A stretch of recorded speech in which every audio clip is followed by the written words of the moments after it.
नमस्कार, आप देख रहे हैं सुरागीरा न्यूज चैनल का उत्तराखंड बुलेटिन और मैं हूं आपके साथ उंजिला फातिमा। आइए नजर डालते हैं आज की फटाफट खबरों पर। रामनगर में आम और लीची के बागानों में बोर की बहार, किसानों को अच्छी फसल की उम्मीद।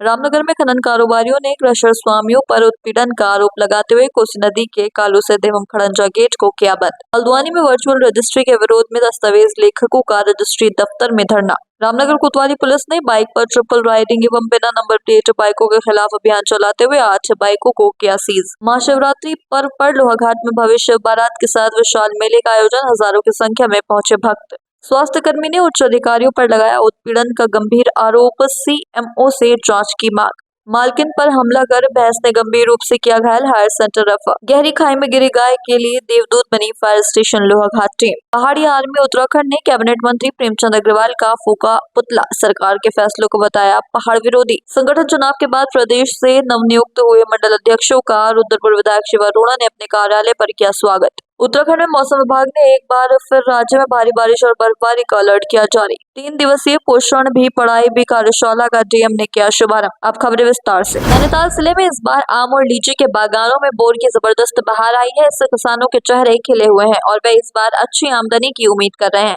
नैनीताल जनपद अपने मीठे आम और रसीले लीची के लिए जाना जाता है। इस बार जिले के रामनगर, कलाटूंगी, चकलुआ और कोटाबाग क्षेत्रों में आम और लीची के बागान बोर से लदे हुए दिखाई दे रहे हैं। बागों में आए जबरदस्त बोर से किसान बेहद उत्साहित हैं। किसानों व ठेकेदारों का कहना है कि इस बार आम और लीची में बहुत अच्छा बोर आया है। अगर मौसम सही रहा तो अच्छा मुनाफा कमाया जा सकता है। संवाददाता राजीव अग्रवाल की रिपोर्ट। यह है कि 15-20 मतलब पहले से कुछ बौर पहले जल्दी आ गया है और इससे यह है कि क्या कहते हैं, अगर मौसम अगर साथ दिया, बारिश ना हुई तो इस वक्त ठेकेदार को मतलब कुछ प्रॉफिट होने का लगता है।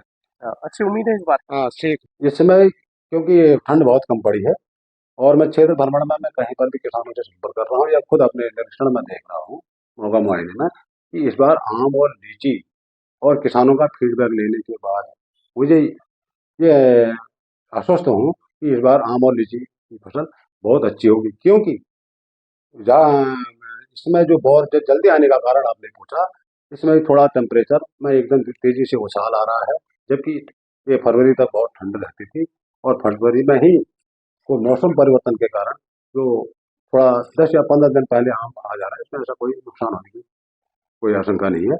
परंतु भविष्य में इस प्रकार के कोई इसमें रोग, कीट, व्याधि और टेम्परेचर बहुत ज़्यादा बढ़ जाता है, ऐसी स्थिति में थोड़ा चेपा का प्रकोप होता है। किसान भाइयों को सुझाव दिया जाता है कि इसमें भी बंद बौर है, उसमें किसी भी कीटनाशक और फफूंदीनाशक का स्प्रे कर लें और जब फूल खिलता है, खिलने की स्थिति में आम या लीची में हो तो सिंचाई भी बंद कर दी जाए इसमें से वो दाना सेट होने तक, और किसी फूल की स्थिति में किसी कीटनाशक दवा का भी प्रयोग नहीं करना चाहिए। ये मेरे किसान भाइयों के क्षेत्र के किसान भाइयों को सुझाव है। ये कोई लगभग ये हमारे यहाँ लगभग 2000 हेक्टेयर में आम है, चकुलवा से लेके इधर, और करीब ऐसे 1700-1800 हेक्टेयर में लीची का उत्पादन और चकुलवा से इस कोटाबाग और रामनगर ब्लॉक के अंतर्गत हो रहा है। आपको बता दें कि गुरुवार को रामनगर में खनन कारोबारियों ने स्टोन क्रशर स्वामियों के खिलाफ प्रदर्शन करते हुए उन पर उत्पीड़न का आरोप लगाया है। साथ ही कोसी नदी के कालूसैद एवं खड़ंजा गेट को बंद करते हुए प्रदर्शन किया। संवाददाता राजीव अग्रवाल की रिपोर्ट। सर ऐसा था, जब ये हमने खनन सत्र स्टार्ट किया था तो हमारी क्रशर वाहन स्वामियों से बैठ के मीटिंग हुई थी। उसमें एनआरसी के वाहन स्वामी से बात हुई तो उन्होंने हमारा वेट 19 रुपये खोला था, एएससी में 20 रुपये था, नैनी स्टोन क्रशर में 17 रुपये वेट था। पूरे सीजन के वेट हम लोगों के तय हुए थे और ये भी हुआ था कि हफ्ते के हफ्ते फुल पेमेंट दिया जाएगा। अब इन्होंने हमें क्या है 2500 रुपये तो खर्चा दे रहे हैं ये, और हमारे वेट 12-14 रुपये के इन्होंने अब हमारे इस नेक्स्ट हफ्ते से वेट कर दिए गए हैं। इस वजह से हमने अनिश्चित काल के लिए जो है ये कालूसैद और खड़ंजा दोनों गेट बंद कर दिए गए हैं। जब तक हमारे जो रेट थे तय हुए थे वही रेट पूरे सीजन के नहीं होंगे, जब तक हम जो है नदी नहीं खोलेंगे। ऑनलाइन रजिस्ट्री के विरोध में सोमवार से रजिस्ट्री दफ्तर में धरना शुरू हो गया है। आंदोलन के तहत अरायज, नवीसो, दस्तावेज लेखक, स्टाम्प विक्रेता, अधिवक्ता कार्य बहिष्कार कर रजिस्ट्री दफ्तर में धरना दे रहे हैं। आंदोलित दस्तावेज लेखकों का कहना है कि वर्चुअल रजिस्ट्री शुरू होने से हजार स्टाम्प विक्रेता, दस्तावेज लेखक व अधिवक्ता बेरोजगार हो जाएंगे। संवाददाता दीपक अधिकारी की रिपोर्ट। ये पहले हमारे 2 दिन का था प्रस्ताव, परसों फिर निर्णय लिया गया कि हमारी बात को कोई सभी सुन नहीं रहा है, इसलिए हमने इसको अब शनिवार तक 1 तारीख तक के लिए बढ़ा दिया है। तो हमारी मांग वही है कि वर्चुअल रजिस्ट्री और पेपर रजिस्ट्री के बारे में है। अगर वर्चुअल और पेपर रजिस्ट्री होती तो हमारे हितों की सुरक्षा कैसे होगी? स्टाम्प वेंडर से कोई स्टाम्प खरीदेगा नहीं, क्योंकि ई चालान से पैसा जमा होने लगेगा। तो जैसे अभी 10 रुपए के स्टाम्प में जो है आपका जब नकल वगैरह निकलते हैं तो पहले हम ही लोगों से लोग खरीदते थे, अब सीधे जो है ई चालान से जमा जाओ वो पैसा स्टॉक होल्डिंग के खाते में चला जाता है। तो हमारे स्टाम्प विक्रेता तो बेरोजगार हो गए सब। तो ऐसे ही जब बड़े स्टाम्प निकलने लगेंगे, जब रजिस्ट्री के स्टाम्प निकलने लगेंगे तो ई चालान से पैसा जमा होने लगेगा, तो हमारे पास कोई आएगा नहीं, स्टाम्प हमारे बिकेंगे नहीं, हम सब लोग बेरोजगार हो जाएंगे। बात हुई ऊपर अधिकारियों से आपकी? अभी कोई अधिकारी से ऐसी जिम्मेदारी वाली बात नहीं हुई, केवल हमने अपना प्रत्यावेदन दिया हुआ है। अब उन्होंने कहा हम उसको आगे भेज रहे हैं। अब आगे जब भेजेंगे तो क्या होगा उसके बारे में हम जब आगे निर्णय आएगा तो लिखित रूप से तो फिर हम आगे। आज हमारा 3रा दिन है और हमें सहयोग मिल रहा है। सारे हमारे सहयोगी लोग इकट्ठे हुए हैं कि ई स्टाम्प का जो प्रक्रिया गवर्नमेंट ने बिना हमें परिश्रम में लिए हुए लागू कर दिया गया है, इसका हमारे द्वारा विरोध कर रहे हैं। और सर एक समस्या और भी है, हमारे जो स्टाम्प विक्रेता हैं पुराने, पहले हमारा लाइसेंस 3-3 साल के लिए रिन्यूअल होता था, अब ये गवर्नमेंट द्वारा हर वित्त वर्ष में 1 साल के लिए किया जा रहा है। इसकी प्रक्रिया लंबी कर दी इन्होंने, इसका भी हमारा द्वारा विरोध किया जा रहा है कि पूर्व की भांति इसको भी 3-3 साल के लिए कर दिया जाए। आपको बता दें, बुधवार को महाशिवरात्रि पर्व पर माता बाल सुंदरी परिवहन सेवा समिति द्वारा आयोजित मेले में बिना नंबर प्लेट की बाइकों पर ट्रिपल राइडिंग कर अराजकता फैलाने वाले लोगों के खिलाफ कोतवाली पुलिस ने कड़ी कार्रवाई की है। इस संबंध में कोतवाली के वरिष्ठ उप निरीक्षक मनोज निहाल ने जानकारी दी। संवाददाता राजीव अग्रवाल की रिपोर्ट। देखिए, महाशिवरात्रि पर्व के दौरान कुछ लोग बिना नंबर प्लेट लगाते हुए गाड़ियों में ट्रिपल राइडिंग कर रहे थे। हमारे द्वारा उनके खिलाफ कार्रवाई करते हुए कुल 8 बाइकें सीज की है। और मैं लोगों से अपील करता हूं कि जब भी वो मोटरसाइकिल चलाएं अपने नंबर प्लेट लगाएं और ट्रिपल राइडिंग का प्रयोग न करें। महाशिवरात्रि पर्व को लोहाघाट में काफी धूमधाम के साथ मनाया गया, जहां सुबह से ही क्षेत्र के शिवालयों में भारी भीड़ रही। वहीं दोपहर बाद श्री राम सेवा सांस्कृतिक कमेटी लोहाघाट के अध्यक्ष जीवन सिंह मेहता के दिशा निर्देश पर लोहाघाट के हथरंगिया सर्वदेव मंदिर से भगवान भोलेनाथ की भव्य बारात निकाली गई। संवाददाता लक्ष्मण बिष्ट की रिपोर्ट।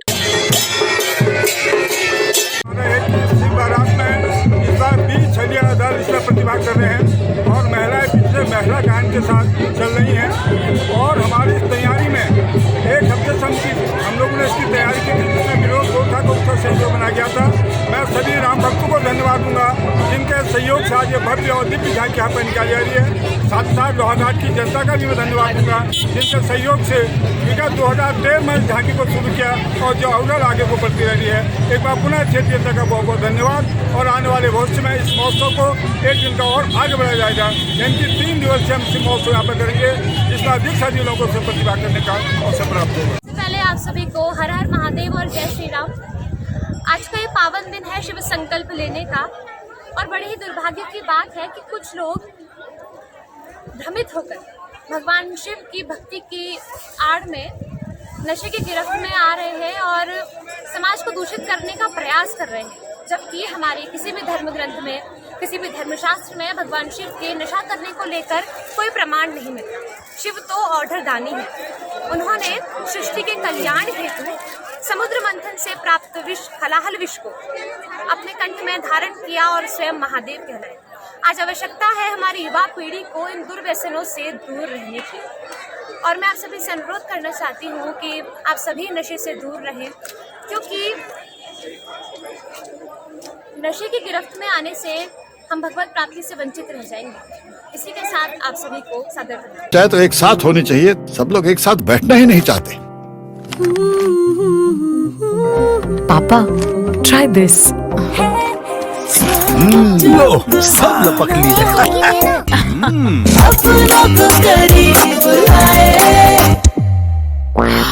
ये क्या हाल कर दिया है रूम का? बस कल से चाय कल से चाय मेरे रूम में। देवर पान नमकीन। लोहाघाट उपजिला चिकित्सालय के अधिकारियों पर स्वास्थ्य कर्मियों के उत्पीड़न के गंभीर आरोप लगे हैं। लोहाघाट उपजिला चिकित्सालय में तैनात वार्ड बॉय दीपक सिंह बिष्ट ने बताया कि उनका राममूर्ति अस्पताल बरेली में उपचार चल रहा है और वो उपचार के लिए बरेली गए तथा लोहाघाट उपजिला चिकित्सालय के अधिकारियों को अवकाश का पत्र देकर गए। उन्होंने कहा कि जब उपचार के बाद वे आज लोहाघाट पहुंचे तो अधिकारियों के द्वारा उनकी 2 दिन की अनुपस्थिति लगाई गई है। जब उनके द्वारा चिकित्सा अधीक्षक और लिपिक से इस बारे में जानकारी मांगी गई तो कोई जवाब नहीं मिला। उन्होंने सीएमओ चंपावत से मामले की निष्पक्ष जांच कर संबंधित अधिकारी के खिलाफ कार्रवाई करने की मांग की है। संवाददाता लक्ष्मण बिष्ट की रिपोर्ट। यह है कि मेरा treatment Shri Rammurti medical college में 7 महीनों से चल रहा है, जो कि मुझे हर माह वहाँ पर अपना रूटीन चेकअप कराने के लिए जाता है। तो इस महीने भी मेरे को 24 तारीख की डेट दी गई थी, उसके मैं राममूर्ति बरेली गया और उसकी मैंने एप्लीकेशन देके अपने कार्यालय में दी, जिसमें हमारे मैडम शेमस भी थे और एलडी जोशी भी थे। उसके बावजूद जब मैं आज आया, मैंने अपने रजिस्टर चेक देखा साइन करते समय, तो उसमें मेरे ऑफ की जगह एब्सेंट लगाया गया है। तो मैं ये पूछना चाहता हूँ कि एब्सेंट लगाने वाले कौन हैं और यहाँ पे 2 सीसीटीवी कैमरे लगे हुए हैं। ये जिम्मेदारी एक मानसिक रूप से चतुर श्रेणी कर्मचारी जो बेचारा इतने 7 महीने से मानसिक रूप से चल रहा है और अपने बाल बच्चों को छोड़ के उपजिला चिकित्सालय में नौकरी कर रहा है, उसके बावजूद इसके मेरे साथ ऐसा किया जाता है। मैं ये जांच कराना चाहता हूँ कि ये एब्सेंट लगाने वाला शख्स है कौन। जब उनका जवाब ये था कि ये मुझे पता नहीं है कि एब्सेंट किसने लगाई है। तो मैंने मैडम से पूछा गया और जो उनके साथ बैठे थे वहाँ पे उनसे भी पूछा कि मैडम ये किसने किया गया और क्यों किया गया है और मेरे साथ ही ये ऐसा क्यों किया गया है। तो मेरी मांग ये है कि इसकी तुरंत जांच की जाए 24 घंटे के अंदर, अन्यथा मैं इसी कार्यालय के यहाँ पर धरने में बैठूंगा कि ये किसकी द्वारा ये शरारत की गई है। और एक सरकारी रजिस्टर में जो हमारे उच्च अधिकारी के अलावा किसी को अथॉरिटी नहीं है कि उसमें आप छेड़छाड़ करें, और ये सरकारी जो रजिस्टर है उसके द्वारा उसमें छेड़छाड़ का आरोप भी लगा रहा हूँ और मेरे द्वारा जो मैं बाहर से नौकरी करने यहाँ आया हूँ, मेरा मानसिक उत्पन्न किया जा रहा है। चंपावत जिले के बाराकोट ब्लॉक के दूरस्थ चूला गांव में आज बुधवार दोपहर को पालतू भैंस ने हमला कर अपनी मालकिन 65 वर्षीय जीवंती देवी पत्नी भवानी दत्त जोशी को गंभीर रूप से घायल कर दिया। भैंस के हमले में जीवंती देवी का पीठ फट गया और हाथ में गंभीर चोटें आई हैं। आनंद फानन में परिजन घायल जीवंती देवी को 108 के जरिए 40 किलोमीटर दूर लोहाघाट उपजिला चिकित्सालय लाए, जहाँ डॉक्टर करण बिष्ट के नेतृत्व में स्वास्थ्य कर्मियों ने बुरी तरह घायल महिला का उपचार किया। संवाददाता लक्ष्मण बिष्ट की रिपोर्ट। एक हाथ पे और डिग्री चलेंगे ना, ये तो काफी गंभीर आई है। एक हाथ पे आ रखी है इनके, बाएं हाथ पे वो अच्छी खासी चोट है, अंदर की मांसपेशियां लगी हुई है। जो इनके दाएं जांघ की तरफ चोट आई है ऊपर के हिस्से में, वो काफी गहरी चोट है। तो उसमें अब हो सकता है कि अल्ट्रासाउंड वगैरह कराने जो भी पड़े हमें बाद में। और बाकी हम चोटों को तो अभी उपचार दे रहे हैं, बेसिक मेडिसिन दे चुके हैं। सर पे भी इनके चोट आई है, तो इन चीज़ों की वजह से मैं थोड़ा आगे भी भेजेंगे इसके बाद। हाँ, रेफर किया जाएगा मरीज को, क्योंकि चोटें काफ़ी गंभीर है। जितना हमसे हो पाएगा उतना कर रहे हैं, उसके बाद हम आगे ही भेजेंगे। 26 फरवरी को ग्राम प्रधान सुई लोहाघाट द्वारा फायर स्टेशन लोहाघाट को सूचना दी गई कि गांव की रीता जोशी की पालतू गाय गहरी खाई में फंस गई है। काफी कोशिश के बाद भी नहीं निकल पा रही है। सूचना पर तत्काल संज्ञान लेते हुए फायर स्टेशन लोहाघाट प्रभारी हंसदास सागर के नेतृत्व में एक टीम तत्काल घटनास्थल को रवाना हुई तथा कड़ी मशक्कत के बाद गाय को सकुशल खाई से बाहर निकाला गया। संवाददाता लक्ष्मण बिष्ट की रिपोर्ट।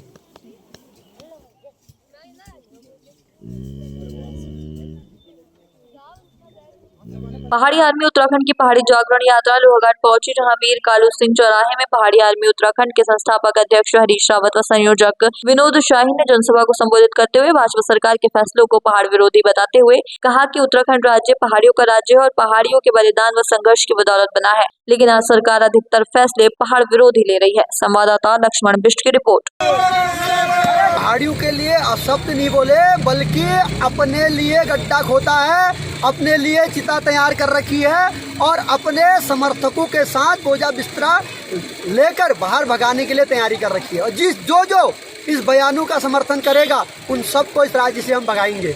इस प्रण के साथ हम ये यात्रा कर रहे हैं। देखिए, हर नुक्कड़ चौराहे पे, हर छोटे छोटे कस्बों पे हम इसका पुतला फूकेंगे। जो इनके सहयोग कर रहे हैं उनका भी पुतला फूकेंगे। और हम इनको साफ बता देना चाहते हैं, इस राज्य में हमारी भाषा, हमारी बोली, हमारी संस्कृति, हमारे तीज त्योहार मनाए जाएंगे। बाहर के लोग इस मंशा से इस राज्य में रह रहे हैं कि वहाँ उनके लोगों के नियम कानून यहाँ चलेंगे, कदापि बर्दाश्त नहीं किए जाएंगे और इन लोगों का ईंट से ईंट टका के इनको जवाब दिया जाएगा और इनको यहाँ से भगाया जाएगा। धन्यवाद। उद्देश्य पहाड़ी हिंदुओं का सशक्तिकरण है। पहाड़ी हिंदू इस राज्य का मूल निवासी है। मूल निवासियों को सशक्त करना हमारा मूल कर्तव्य होना चाहिए। इसीलिए इस राज्य के लोगों को मजबूत मिले, हमारे राज्य की संस्कृति की मजबूती हो, हमारी अपनी भाषा हो, गौ माता हमारे राज्य की राज्य माता हो, हमारे लोगों का जो दोहन किया जा रहा है, हमारी संस्कृति का जो दोहन किया जा रहा है, हमारे संसाधनों का जो दोहन किया जाएगा, वो दोहन हम बर्दाश्त नहीं करेंगे। बाहर के लोग यहाँ आके हम ही को धमकाएंगे और हमारे ऊपर राज करेंगे, ये हम कतई नहीं होने देंगे। इस यात्रा का मुख्य उद्देश्य यही है। हम कह रहे हैं कि भाई बाहरियों को भगाओ, पहाड़ियों को बसाओ। और हम आपको कह देना चाहते हैं मीडिया संगठन चुनाव के बाद प्रदेश में नवनियुक्त हुए मंडल अध्यक्षों का रुद्रपुर विधायक शिव अरोड़ा ने अपने कार्यालय पर स्वागत किया। इस दौरान नवनियुक्त मंडल अध्यक्ष अपने समर्थकों संघ विधायक कार्यालय पहुंचे, जहां ढोल नगाड़ों फूलमाला पहनाकर उनका स्वागत शिव अरोड़ा ने किया। विधायक अरोड़ा बोले, भाजपा एक लोकतांत्रिक पार्टी है जहाँ हर 3 साल बाद संगठन की रचना बदली जाती है। संवाददाता दुर्गेश तिवारी की रिपोर्ट।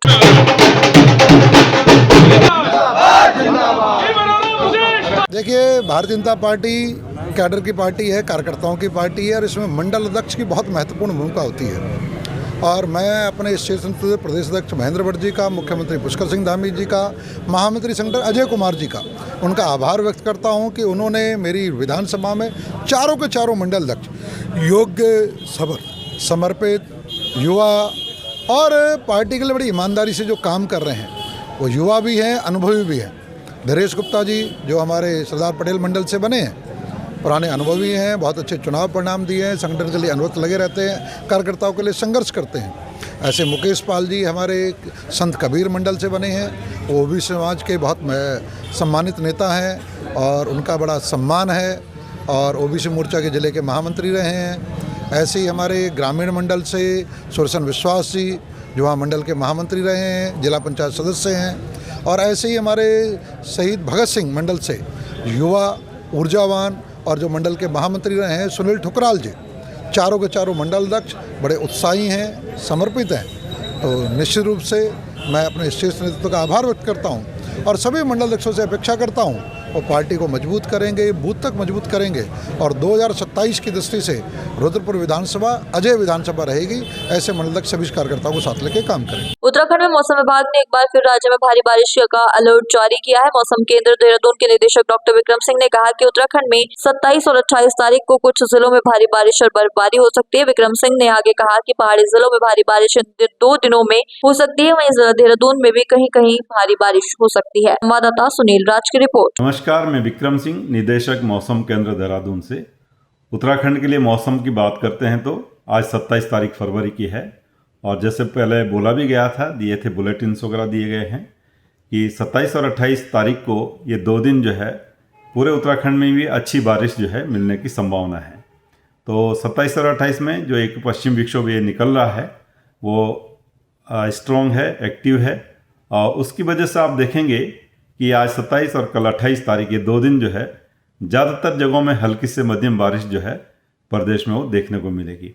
जहाँ तक फिर भारी बारिश की बात करते हैं या वेरी हैवी स्नोफॉल की बात करते हैं तो उसमें विशेषकर अंदर के डिस्ट्रिक्ट जो हमारे उत्तरकाशी, चमोली, पिथौरागढ़, रुद्रप्रयाग और बागेश्वर है, तो उनमें जो 3200 मीटर से ऊपर के जो एरियाज हैं, 3500 मीटर के आसपास के एरियाज या उससे अधिक के, तो आप वहाँ पर देखेंगे कि वेरी हैवी स्नोफॉल जो है 3500 मीटर से ऊपर जो है वो मिलेगी कुछ जगहों में। और साथ में जो हैवी स्नोफॉल है वो मैं कहूँगा कि 3200 मीटर या उसके आसपास तक के जो क्षेत्र है इन अंदर के डिस्ट्रिक्ट्स में वहाँ पर वो मिलेंगी 27 और 28 को। तो 2 दिन ये अच्छी एक्टिविटी है। इसके साथ साथ अगर हैवी रेंस की बात करें तो वो भी एका दुक्का जगहों में जो ये अंदर के डिस्ट्रिक्ट्स है और साथ साथ देहरादून और टिहरी डिस्ट्रिक्ट में भी एका दुक्का जगहों में भारी वर्षा 27 और 28 तारीख को मिलेगी। और अन्य जगह की बात करें तो उसमें जैसे मैंने बोला कि हल्की से मध्यम बारिश जो है ये दोनों दिन 27 और 28 को पूरे प्रदेश में वो रहने वाली है। तो अच्छी एक्टिविटी ये मिलने वाली अच्छी स्पेल है। तो इसीलिए हमने जो अंदर के डिस्ट्रिक्ट है उत्तरकाशी, चमोली, रुद्रप्रयाग, पिथौरागढ़, बागेश्वर, तो आज उसमें येलो अलर्ट रखा है और कल के लिए उनमें ऑरेंज अलर्ट रखा है। तो कहीं ना कहीं जो 3000 मीटर या उससे अधिक ऊंचाई के जो क्षेत्र या उसके आसपास तक के भी जो क्षेत्र हैं तो वहाँ पर आवागमन में दिक्कत होगी, जो रोड हैं वो बाधित होंगी बर्फ़बारी की वजह से। तो इसीलिए जो है एडवाइज़ किया गया कि उसमें जो स्नो क्लियरेंस मशीनरी है उसको लगा लिया जाए, जिससे कि जो रास्ते हैं शीघ्र अतिशीघ्र वो फिर खोले जा सकेंगे। तो इस तरह की 2 एक्टिविटी ये 2 दिन रहने वाली, साथ में जो थंडरस्टॉर्म एक्टिविटीज़ है जो हमारे प्लेन्स वाले डिस्ट्रिक्ट या उनसे जो लगे हुए डिस्ट्रिक्ट हैं उनमें वहाँ पर थंडरस्टॉर्म एक्टिविटी भी देखेगी। एक आध जगह में हो सकता है हेल की एक्टिविटी भी देखने को मिले, तो आइसोलेटेड हेल्स भी मिलने की संभावना है जो हमारे प्लेन्स के डिस्ट्रिक्ट है या उनसे जस्ट जो लगे हुए हिल्स वाले जो डिस्ट्रिक्ट है। तो इस तरह की स्थिति ये 2 दिन है। 1 तारीख जब मार्च में आप जाएंगे तो मौसम साफ होना शुरू हो जाएगा। छुटपुट एक्टिविटी हिल्स में रह सकती है एकाध दुक्का जगहों में, बाकी ऐसे मौसम फिर जो है 1 तारीख आफ्टरनून से विशेषकर वो साफ होना शुरू हो जाएगा। तो इस तरह की स्थिति 2 से 3 दिन है, यही मैं बताना चाहूँगा। नमस्कार। चाहे तो एक साथ होनी चाहिए, सब लोग एक साथ बैठना ही नहीं चाहते। पापा, try this. लो सब लपक ली।